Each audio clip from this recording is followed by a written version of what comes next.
најакша сцена за Славица Манаскова. Здраво, Славица. Добро ве најдов, здраво, здраво. Не сме се снимале одамна, од Велес. Многу одамна, да. Во Велешки театар си вработена, од Скопје си. Тоа некако по нормално е во Велешки театар актерките да се од Скопје па си патувате Скопје. Да. Јас имав среќа баш кога дипломирав, на моје големо задоволство, тогашниот директор Јордан Витанов ме покани во Велешки театар. Тогаш спремаше представа Софија Ристовска, представата Жени, и таму беше прва представа, потоа следеше уште една представа, да не ги набројувам сега сите, и некако им се допаднав, потоа имаше отворен кастинг, конкурс за работа, конкурирав, им се допаднав и ме прашат: Јордан, сакаш се гледаш овде во овој театар? Да. И така остана соработката, се вработив таму и сега сум си таму, со таа матична куќа. Славица, знаеше претходно дека и Љуткова е вработена и Зорица Панчич, знаеше дека овие скопјанки ве одат, гравитираат према Велешки театар. Што е тоа што е толку поинтересно во Велешки театар, или што е тоа што ве мотивира глумиците или глумците од Скопје да работат во Велешки театар? Театарот, енергијата, колегите, али и пред се во мојот случај, знаете, кога директорот ви вели сакате, дојдете, гостувајте, и понатака и си почува таа една заемна соработка, убава атмосфера работна, супер колеги, некако многу брзо сите те прифаќаат. Јас млада, надежна, тогаш уште не дипломирана, сите ме пречека со широки раце, сите беа многу фер и супер спрема мене и некако си го најдов моето место под сонцето и затоа и таму и си останав и ми е убаво. Колку години си запослена, Славица? Јас сум веќе може 10 години, мислам, да речам со работен статус, а уште 5 предходно фриленсер, хонорарец си бив.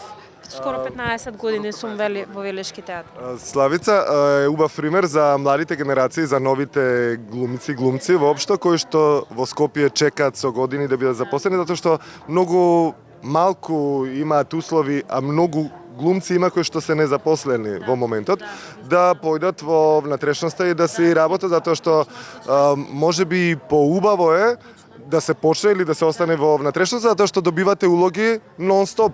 Има работа. Сега кога имавме 3 нови вработувања, Симона од Куманово дојде кај нас, Благој од Кочани, Исидор од Прилеп, така да доста луѓе веќе некако гледаат и се распоредуваат и во внатрешноста, не е се генерализирано тука и во Скопје. Сега од некој да речам економични услови не патуваш, да речам немаш трошоци за пат, нели Скопје си е Скопје пак, али у принцип сега не дека си е моја, ама Велешки театар е стварно многу добар театар. Според статистика најпосетуван секоја година Велешки театар од велешката публика, па и од страна. Вадиме, тоест се извинувам, носиме нови представи, театарот е доста прилично нов во однос исто на Македонскиот народен театар маната, така да можам да кажам дека имаме еден многу супер театар, реномиран. И сега малце поголем буџет, ако може. Ако може да ни да. Зашто патувањето барем да се покрие. Да, и поголем буџет за поголеми и подобри представи и мислам дека можеме да кажеме дека имаме еден супер производ кој што и како може да парира и со другите поголеми театри надвор од Македонија. Плюс ако кажеме дека и Зоран Љутков е од Велешки театар доаѓа и Васил Зафирчев, и тука се е јасно дека може да се направи совршено добра представа во било кој жанр. Славица, како се одлучити за глума? Имаше таленти уште од мала или? Да, јас уште од многу мала сакав да глумам, во основно додека бев школа, секогаш иде во драмска секција и во средна школа, и во средна школа дојдоа кастинг за да се прави за филмот Илузија на Свето Заристевски. И на ниво на цела Македонија јас ја добив улогата на Фани, сестрата на Марко на главниот лик, и од кога го снимавме филмот, јас тогаш имав само 17 години, режисерот Светозар дојде и ми рече: те молам, барем пробај на ФДУ, за да не ми биде ни мене криво, ниту мисла, за да знам, затоа што гледам дека правецот твој треба да се движи на кај ФДУ. Значи, бидејќи ти ја сакаш оваа професија, оваа работа, пробај за да не ти биде ни тебе мисла, ни мене, и конкурирав кај професија професорот Владимир Милчин и од можни 30 земав 30 вода кај него. Да. А тоа кој студирал кај Владимир Милчин знае дека е многу тешко. Многу тешко. Да. Македонски јазик ти одеше со леснотија, така? Да, математика не. Математика не. Математика. Читаше многу книги? Многу предприемен, доста читав грчка трагедија, читав различни други смирови и правци на литература, жанрови, али умилен ми е, не знам, и до ден денес и уште грчката трагедија ми е некако мистерија и секогаш би се навраќала и секогаш би работела нешто што е грчка трагедија. Просто стихот ми е еден од омилените правци во страна на уметноста. Чехов го сакам, не толку колку грчката трагедија, да. Славица, се запиша на факултет. Да. Лесно одеше студирањето? Па не е толку лесно, па ќе кажам фала му на Господа што стварно паднав кај еден одличен професор, одличен ментор, одличен психолог и педагог, кој што стварно и како знае да ти искалеми, да ти исчеличи, да те пушти во огнот. Па сега ако се снајдеш, супер ако не, ќе гориш, али секој студент од класата на професор Владимир Милчин, мислам дека секогаш вака или на еднаков начин си го наоѓа местото под сонцето, просторот, затоа што стварно имав еден, многу сум среќна што во таа класа во која што бев, со тие луѓе, колеги кои што ми беа и не знам, мене ми беше многу убаво, супер ми беше. Особено, и пак ќе кажам, многу сум благодарна што не е за подценување другите професори, али Владимир Милчин си е Владимир Милчин. Така. Владимир Милчин вообичаено си ги зема студентите во некои од неговите представи. Да. Тоа беше случај и со тебе? Не, сега, тоа беше сплет на околности. Професорот мој кога работеше представа, јас бев на трудничко и многу ми е криво, али просто имав мало бебе дома и се уште го доев и не можев да некако, се знае со професор кога се работи, мислам не со професор, било кој кога се работи и просто знаете, со мало бебе, прво дете и јас уште не бев, да речем, уште влезана баш во улогата на мајчинството, се уште пливав и со доењето некако ќе имаше проблем повуци потегни и сега кога ќе треба пример да бидам баш на таа проба која што јас можеби ќе требаше да отсуствувам и затоа оставивме ајде за наредна прилика, се надевам. Да. Бебето во меѓувреме порасна? Порасна, 4 години има, се вика Стефан и така, интересно е. Кажи ми, сега мајка глумица, мало детенце го усмеруваш, го насочуваш, доаѓа, гледате представи детски? Јас и додека бев бремена, многу оде во детски театар и сега баш онака чекав 4 години, мислам дека се одлична подлога за да почнам веќе да го запознавам со театарот. Го донесов во Велешки театар на Шумска болница детската представа и онака си ја изгледа во еден здив без никаков проблем, а трае еден час, така да држеше внимание, што од една страна показател дека сме направиле добар производ, што на дете од тогаш немаше ни 4 години, час време му се допадна и им државме внимание.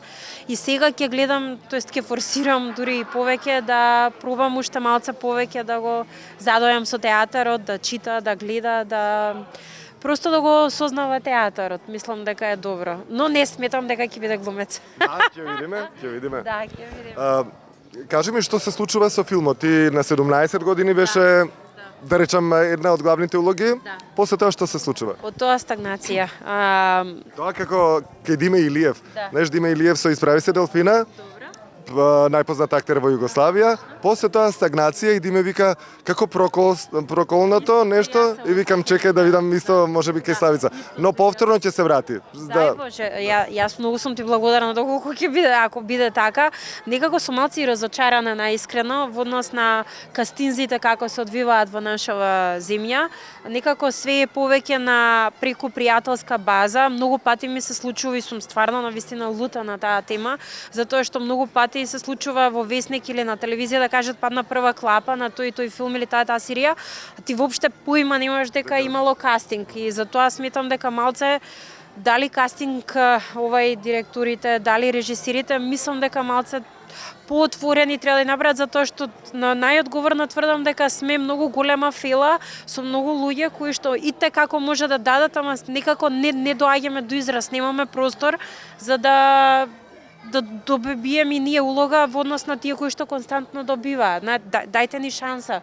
Знаете како, или пак ќе те викнат на отворен кастинг, ама па некако се знаат главните улоги и некако константно е тоа разочарување. Знаете, па си велиш ајде на уште еден кастинг, ќе отидам, некако се повеќе разочарувањето ми е поголемо отколку задоволството дека можеби ќе ме викнат на некој кастинг. Јас мислам од времето бар во македонскиот кинематографија, жената е позапоставена во однос на машките улоги. Тоа, да, се повеќе има машки, да не звучам феминистички, али се повеќе машки главни улоги отколку женски главни улоги, се повеќе тематика во однос на општеството, мажот во него, отколку една добра женска приказна. Да се види, или серија, никогаш не е тематиката заоснована на главниот женски проблем. Секогаш од страна се некако пропратни или споредни улоги девојките и нивните проблеми. А за разлика од филмот, во театарот имаме и тоа како многу женски улоги. Плејада. И сега зависи нели од однос на годишната програма што се нуди, али сепак има многу поголем простор. Значи, некогаш во некоја представа може да се случи и два лика да играш, кои што се исто така голем предизвик, за да ги направиш различни да бидат во една представа која што пример трае час и половина, ама сепак е и така ако има поголем избор и поголеми, да речам, дела кои што може да се подготват, да се направат во однос на тематиката, во однос и на жената и жената во ова општество каде е. Кажа дека милени ти се ликовите, можеби од грчките трагедии. Што се случува кога доаѓа режисер и не ти се погаѓа жанровски, а мораш да ја одглумиш улогата и да ја направиш, сакала ти или неќиш, си вработен и можеш да ја одиграш таа улога професионално. Првенствено и тоа, затоа што знаеш дека веќе доаѓаш и работиш, затоа што нели за тоа си вработен, али секогаш во секој лик ќе се трудиш да си најдеш нешто искрено задоволство кој што ќе се пронајдеш со ликот и кој што ќе си го направиш на свој начин и ќе пробаш да си го засагаш, нели да си го негуваш. Тоа секоја улога е како едно ново дете кој што има процес на спремање на представа и потоа нели доаѓа премиера и просто детето го во јавноста го покажуваш, како да кажам, производот твој го нудиш на публиката. Да. Знаеш кога е добра представата, кога си направила добар лик? Да. Секогаш се водам на тоа дека секогаш може подобро, ама ако стварно работиш и ако стварно веруваш во тоа што го работиш и знаеш дека даваш максимум од себе, просто се осеќа енергијата, онаа комотност на сцена, ништо не може да ти излезе од контрола, фокусот ти е тој, знаеш што правиш, што кажуваш и тогаш знаеш дека ти е добро завршена работата и знаеш дека и секогаш публиката ќе те награди со аплауз.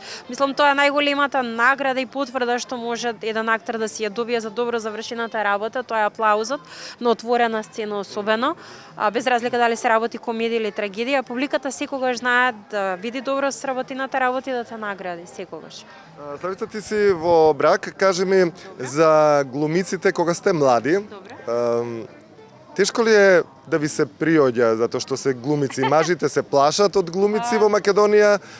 Вие по дефолт сте, да речем, убави, атрактивни девојки сите. Глумица, што значи за машкиот пол во Македонија? Мислам дека тоа треба нив да ги прашаш. Од наша агол, од наша перспектива. Па зошто да не? Јас никогаш не сум била со некој гард, секој кој што сакал да ми приде, ми пришол, сме правеле муавет, најчесто почнува тоа и те гледа во една представа, ми се допадна ликот и такви работи, може ли да дојдам да те погледнам, може ли на пијачка кафе да пиеме, секогаш сум била окей за комуникација, никогаш не сум била со некој гард, као не сакам да разговараш со мене, јас сум глумица или не знам што, али конкретно и со супругот, јас му придов, не е тој мене, ама кога дозна исто дека што работам, како работам, тоа беше еден негов нов свет за него. Али имам максимална поддршка од него. Тој прва представа дојде да ме гледа во Џубок со Софија Рисевска, која што беше и како експлицитна представа во однос на самата поставеност на представата и во однос на текстот, али ми беше многу голема поддршка и до сега ми нема направено проблем за било што во однос на голотија, во однос на сцена кај што треба да се бакнуваш со партнер, така да се надам дека и ќе остане таа поддршка, нема Кога е ништо да голд се на првата представа, Да, тогаш за тогаш останатите- да, сега е за се останатите се полесно. полесно. Да.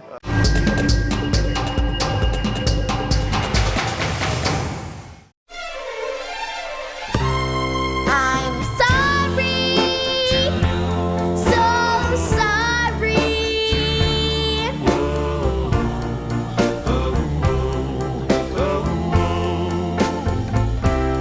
I'm sorry, so sorry.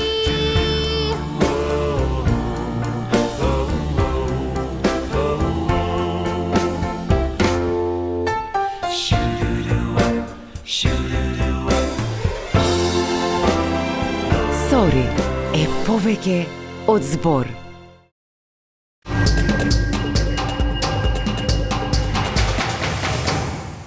Кажи ми, првата професионална представа вработена како актер, како ти беше во Велешки театар?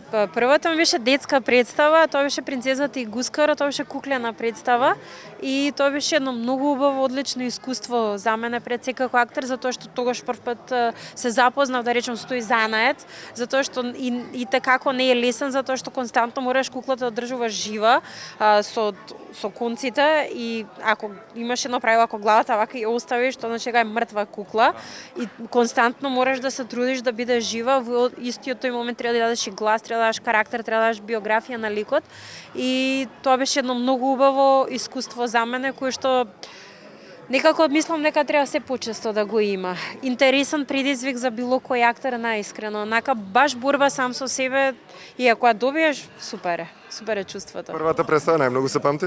Да. А кои представи остануваат во белегот, во мозокот кај глумците и после 15 години поминати на сцена? Мене сите представи ми се останати во глава. Ти да не знаеш и да ги одиграш представите денес. Да. Има такви глумци, викат, Има, јас можам да, одма не е одиграм. проблем, да. Жени, примерите, првата представа што ми беше со Софија Ристовска, мислам дека со една-две проби одма би ја вратиле. Знаете како, јас барем за мене се трудам секој лик да си најдам нешто што ме поврзува со тој лик и за секого што станува во мене, како да кажам. И немам проблем, еве сега оваа представа што враќаме Слуга на двајца господари ради пандемијата, 2 години не е играна. Мислевме дека ќе оди нешто многу тешко, али еднаш имавме читачка проба, чисто пак со текстот да се потсетиме, еднаш на сцена и еве ја вративме представата се, а и фали темпо и све, али сакам да кажам не е дека е заборавена, и особено ако знаеш дека е добро сработена работата од секој глумец заедно колективно и тоа е тоа. Тоа е она што интензивно го работите во моментот во Велешки театар, ги враќате старите представи, така и со 4 соби. Имате проби од Сабајле, хаотично вие некако. Хаотично е, да, па сега еве во денес имаме во 1 часот, не знам до кога ќе тираме. Понеделник имаме од 10 до вечер до 7, вторник исто имаме од 10 Сабајле до 7 часот вечерта, вторник и среда имаме представи. Малце така темпото е напорно, али па мислам дека и доста беше одмор. Да, Доста беше, За вас, за глумците, можеби најстресно беше Многу ова, стресно, да. затоа што сте навикнати во едно темпо на работа и вие не можете да живеете без театарот. Без разлика што сите викаат, шубаво, ќе зема плата, нема да игра, нема да доаѓа во Не, театар, а така, тоа е не. убитечно за Мислам глумците. дека тоа е еднакво на самоубиство за еден актер да не игра на сцена, затоа што ја губиш динамиката, ритмиката, говорот, пристапот кон представата, помнењето на текстот, затоа што ако ти имаш пауза, да речем, од 2 години и не си во тој ритам цело време на учење на текст, кажување на текст, од Сабајле да имаш проба, вечер да имаш представа, то да се е напорно, али нонстоп си во еден вртлок кој што те одржува жив. Ако имаш стагнација, многу се потешко. Просто со говорот имаш проблем. Можеш да отидеш или многу нагоре или фалсет, значи константно мора да се одржува. Тоа е жива материја која што константно мораш да одржуваш жива. Да. Што правеше 2 години? 2 години многу си ги изгледа сите серии кои што не ми беа изгледани, затоа што јас сум манијак за серии. А, Која ти беше најубава? Па имам повеќе, а сега некако сум свртана повеќе на психолошките драми, криминологија, многу сакам криминалистика. Mindhunter ми остави многу добар впечаток заради биографијата на сериските убици. Да. Ете што ти пре пандемијата. Доста читав книги, исто криминалистика. И така шетав во парк кога ни дозволува нели малку да подшетаме. Бев во парк, шетавме, седавме во парк, јадавме пица, пиевме пиво и така некако. А од оваа дистанца, колку и да звучи глупо, али некако малце кој да ми фали. Имаше некој спокој и мир во однос на тоа. Нонстоп бевме некаде во брзање, трчање, на проба, представа, треба овде имам врска, а сега некако баш онака некој кој да не повлече, сиди, ти ке тизи малце, улабави, земи воздух, знаеш, малце кон себе, сврти се, анализирај се, кај си, зошто си, што сакаш, што не сакаш. Готвев доста, тој период ми беше супер дома, си готвиме, и после садовите имаше Маш ти вика леле, фала Богу домаќинка. Да, една салата да направиш, после имаше кавги кои да ги мие садовите, али добро, окей, се преживеа, да. И тоа. Стојца, како ги спремаш улогите? Секој актер си имате свој посебен начин, некој метод за спремање на улога и дали се работи за мала улога и дали се работи за голема улога. Ти имаш играно и мали и големи, како е спремањето кај тебе? Па пред се анализа на ликот, биографија на ликот, што имам со него, што немам, што можам да додадам, што не можам, до каде е лимитот на тој лик и константно анализирање и истражување на ликот. Јас така секогаш му пристапувам, али пред се првенствено биографија на ликот. Па од тука понатака и заедно нели со режисерот и неговите забелешки, и неговата замисла за тоа каков е тој лик и анализата, и ова е тоа е, да речем, една почетна точка заедно со научениот текст. Без научен текст ништо не можеш да направиш. И од тука веќе тие се, да речем, две поидовни точки кои што тргнуваш и пробуваш да го развиеш колку што можеш повеќе ликот. Текстот го паметиш долго? Па да. Многу е голем проблем ако не го знаеш текстот. Значи ти може да имаш една идеја како ќе го направиш ликот, што сакаш да направиш, но доколку не си го знаеш твојот текст и текстот на партнерот, џабе е секога ќе тргнеш во полн залет и да кажеш нешто, ако просто не ја знаеш точната реченица, не можеш да го играш под текстот, тоа значи не можеш да го играш ликот. А професорот мој секогаш велеше, доколку не го знаеш текстот, играј со подтекстот. Нема промашај, значи нема утка, тоа е тоа. Ама за да имаш чиста мисла, мораш точно првенствено точките да си ги поставиш. Која сум, што правам, што сакам, што не сакам, кој е мојот проблем, кој е проблемот на ликот, како може да се направи, што можеш да додадеш, што можеш да пренагласиш, што можеш да спуштиш малку, али пред се биографијата на ликот и текстот.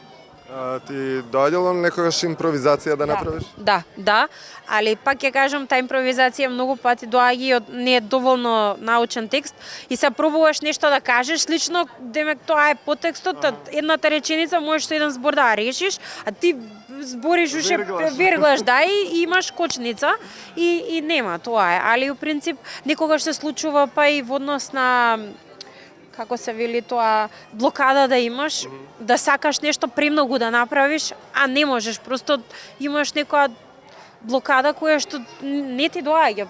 И тогаш може би е добро малце чекор 2 да се вратиш назад, или како што велеше мојот професор, врати се на текстот, види пак кај што ја анализирај и потоа еден ден, 2, ако не тргни го на страна малце, не да скроз размислувај, али пробај малце нака да се очистиш, па пак да земеш залет да направиш нешто.